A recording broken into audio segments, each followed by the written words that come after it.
Autre sujet passionnant ce matin, Adeline, sujet récurrent depuis des années. On parle des difficultés à recruter, que ce soit en CDD ou en CDI. Et ce sont justement les contrats à durée indéterminée qui nous intéressent ce matin. C'est le I de CDI, en effet, qui nous intéresse. Bonjour, Jeanne Bulan, vous êtes journaliste à bfmtv.com. Vous avez mené une longue enquête sur cette génération Z pour qui le CDI n'est plus un Graal. On va en parler avec vous. D'abord, la génération Z, vous nous rappelez, c'est quelle fourchette d'âge?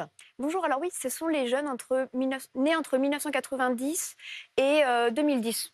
Donc 26 ans, quoi, maximum. Oui, à peu près. Alors, ils ne veulent plus perdre en fait leur vie à la gagner. C'est un peu ce qu'on peut dire en résumant votre enquête. Mieux vaut multiplier les petits contrats plutôt qu'un engagement longue durée avec une entreprise. Reportage de Florian Yvet, Camille Fournier et François Luce avec Kevin Ellis. Olivia est encore amère. Cette responsable d'une boutique de vêtements a posté des annonces l'année dernière pour trouver des vendeurs sur la période estivale. En vain. Pour beaucoup de candidats, les conditions de travail ne convenaient pas. On est une boutique de prêt-à-porter. On a des jours un peu imposés, comme travailler le samedi. On s'est vite retrouvé face à des jeunes femmes qui n'avaient pas conscience de ça. Et le plus long terme, c'était pareil. En fait, dès que je proposais un CDI, on me disait non, non, surtout pas. Alors que c'est vrai que moi, quand j'étais jeune, le CDI, c'était un peu le Graal. Des candidats qui fuient les contrats stables.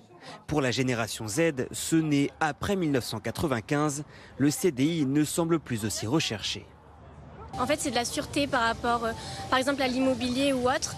Mais c'est vrai que parfois, ça peut avoir des contraintes et c'est peut-être mieux d'avoir un CDD. J'ai envie d'être pas autonome, mais en mode indépendant, pas en CDI avec des personnes sous le contrôle de quelqu'un. Ces jeunes d'une vingtaine d'années rechercheraient surtout de la flexibilité et de l'autonomie. Aujourd'hui, le travail n'est plus au centre de leur vie. Ils ont d'autres préoccupations, les loisirs, les sorties, leurs copains. Et d'ailleurs, un des premiers critères qui fait qu'aujourd'hui, ils vont rechercher une entreprise, c'est le critère de la localisation et de la proximité. Toujours selon cette spécialiste, les jeunes pourraient malgré tout rester fidèles à une entreprise si du lien social s'y crée. Ça, c'est incroyable. Cette rupture, Jeanne, dans le rapport au travail, elle date de quand? Je dirais qu'elle date de la fin des années 2010. Et alors, c'est quelque chose qui s'est en plus accéléré avec la crise Covid, évidemment. En fait, ça a remis les personnes ont eu le temps de se remettre en question, de vraiment se poser la question qu'est-ce que j'ai envie de faire de ma vie. Et c'est là en fait que ça a accéléré le processus. Et de ne plus mettre en fait le travail au centre de la vie. C'est aussi des thèmes qu'on a beaucoup retrouvés dans l'opposition à la réforme des retraites. Est-ce que ça veut dire que cette génération Z, elle accepte finalement de moins gagner d'argent, de vivre plus modestement, mais de vivre plus libre, si l'on en croit les témoignages qu'on vient d'entendre? Oui, d'une certaine manière, on peut dire ça. C'est vrai que ces jeunes ont une perception totalement différente de la vie et de la centralité que le travail peut avoir. Ils ont des parcours déjà moins linéaires. C'est-à-dire que dans leur tête, ce n'est plus forcément CDI, maison, achat de maison, famille, etc. Pour eux, maintenant, c'est des allers-retours, en fait. Ouais. Ils travaillent en mode projet. Marie, tu n'es pas tout à fait dans cette génération, tu es un petit peu au-dessus, mais est-ce que c'est une tendance que tu perçois dans ton entourage? Oui, beaucoup. Alors après, ce que j'ai remarqué aussi, c'est pas que ce sont des feignants. On a tendance à dire, ils veulent pas de CD, ce sont des feignants. En fait, c'est pas ça. Mais moi, c'est vrai que dans mon entourage, j'ai pas mal de gens qui sont à leur compte, qui sont en train de lancer leur start-up. Et c'est vraiment cette idée de liberté, quoi. À la rigueur, on va bosser le samedi, mais si on a envie de finir à 14h un jeudi, on finit à 14h un jeudi. Il y a vraiment ce que disait ce jeune homme, ne pas être sous quelqu'un. Être à son compte. Moi, c'est ce que je retrouve. Être libre.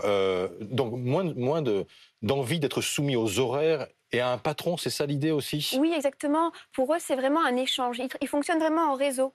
C'est-à-dire qu'ils ne veulent plus d'un fonctionnement à l'ancienne, hiérarchique, pyramidal, j'ai envie de dire. Oui. Ce qui les intéresse aujourd'hui, c'est d'échanger. Après, la difficulté quand même de tout ça, moi, je comprends que les jeunes ne soient plus vraiment dans l'idée du CDI. Mais ça ne marche pas comme ça encore à la banque pour avoir un crédit, pour acheter une maison. Ça ne marche pas non plus comme ça pour louer un appartement parce que les propriétaires veulent 3 bulletins de salaire, etc.